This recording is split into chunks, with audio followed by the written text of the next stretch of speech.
Betapa perasaan Nabi Ibrahim tersayat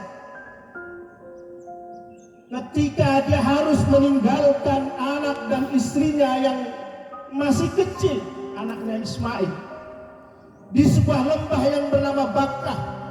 Tidak ada sumber air, tidak ada sumber makanan, padang tandus gersang, tidak ada air, semuanya tidak ada. Tetapi demi karena Allah Subhanahu wa Ta'ala, Nabi Ibrahim menyampingkan perasaannya sebagai seorang bapak yang harus melepaskan istrinya Siti Hajar dengan anaknya bernama Ismail.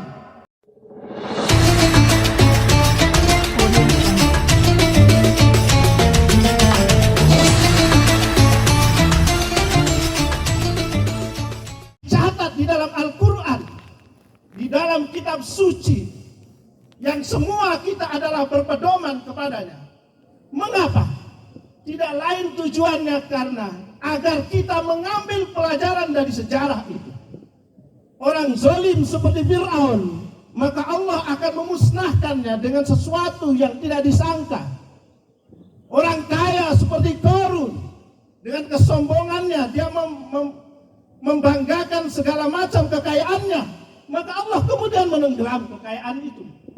Namrus yang begitu dikdaya di zamannya, toh mati juga dengan makhluk Allah yang kecil.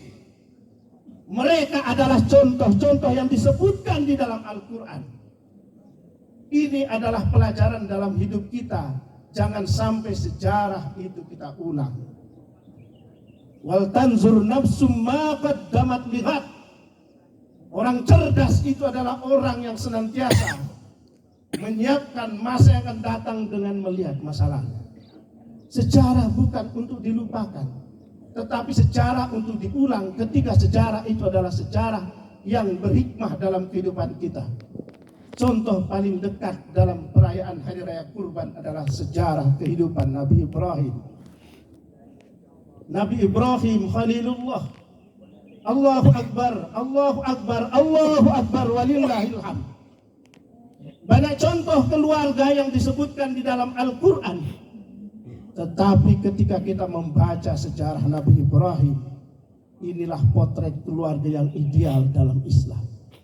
Bapak yang soleh, anak yang soleh, dan istri yang solehah. Mereka semua satu padu. Mereka semua berirama dalam satu langkah menuju kepada Allah Subhanahu wa Ta'ala. Betapa perasaan Nabi Ibrahim tersayat ketika dia harus meninggalkan anak dan istrinya yang masih kecil, anaknya Ismail, di sebuah lembah yang bernama Bakkah. Tidak ada sumber air, tidak ada sumber makanan, padang tandus gersang, tidak ada air, semuanya tidak ada. Tetapi demi karena Allah Subhanahu wa Ta'ala, Nabi Ibrahim menyampingkan perasaannya sebagai seorang bapak yang harus melepaskan istrinya Siti Hajar dengan anaknya bernama Ismail.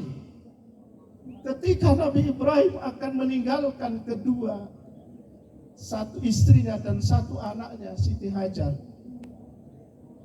maka ditariklah lengan bajunya atau bajunya oleh Hajar.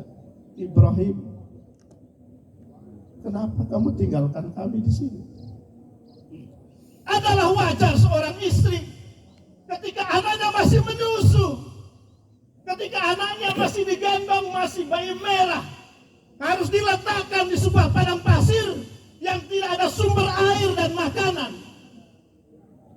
Kepedihan perpisahan ini digambarkan dalam beberapa riwayat betapa Nabi Ibrahim tidak berani menoleh. Ibrahim, atau baca sekarangnya, ya, apakah kamu akan tinggalkan kami di sini? Tidak ada air dan tidak ada sumber makanan. Nabi Ibrahim diam. Tidak bisa berkata apa-apa karena hatinya tersayat akan meninggalkan bayi merah dan istrinya di padang yang tandus itu. Berulang kali Hajar bertanya, berulang kali juga Nabi Ibrahim diam. Sampai akhirnya kemudian Hajar mengatakan, wahai Ibrahim, wahai bapak dari anakku, apakah engkau meninggalkan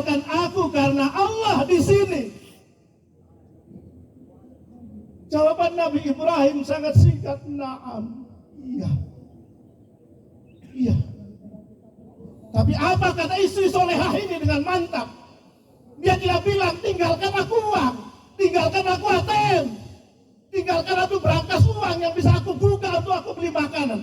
Apa kata istri solehah ini? "Kalau memang engkau menempatkan aku di tempat yang gersang ini, dia ada sumber makanan dan minuman di dalamnya, maka sungguh Allah akan memperhatikan aku," kata Hajar.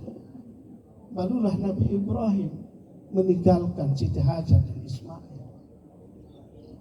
Allahu Akbar, walillahil hamd. Tidak sampai di situ.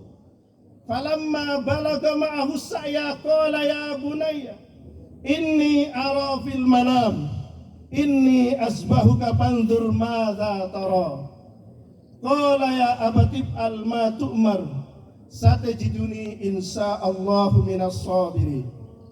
Ketika Ismail sudah sampai umurnya bisa diajak berpikir, tapi masih bocah, sudah bisa membedakan hal yang baik dan yang buruk, datanglah Ibrahim dengan membawa perintah Allah. Ibrahim cerita dia.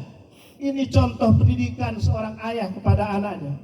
Ya, kalau bapak-bapak mau memberikan satu perintah, kalau bapak-bapak ingin memberikan satu perintah kepada anaknya, kalau masih bisa diajak diskusi, ajak diskusi. Ini contohnya. Nabi Ibrahim tidak langsung mengambil Ibrahim lalu menyembelihnya, tidak. Tapi diajak dulu.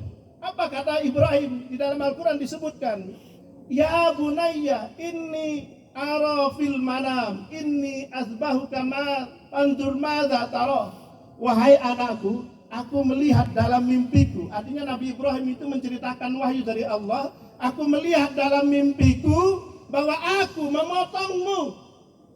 Bagaimana menurut pendapatmu? Bayangkan, diskusi dengan anak, sementara anak ini mau dipotong. Kalau anak sekarang lari, bapak aja yang duluan. Gitu mungkin sekarang. Tapi Nabi Ismail, apa katanya? Qala ya abatib al ma tu'mar. Pak, ayah, lakukan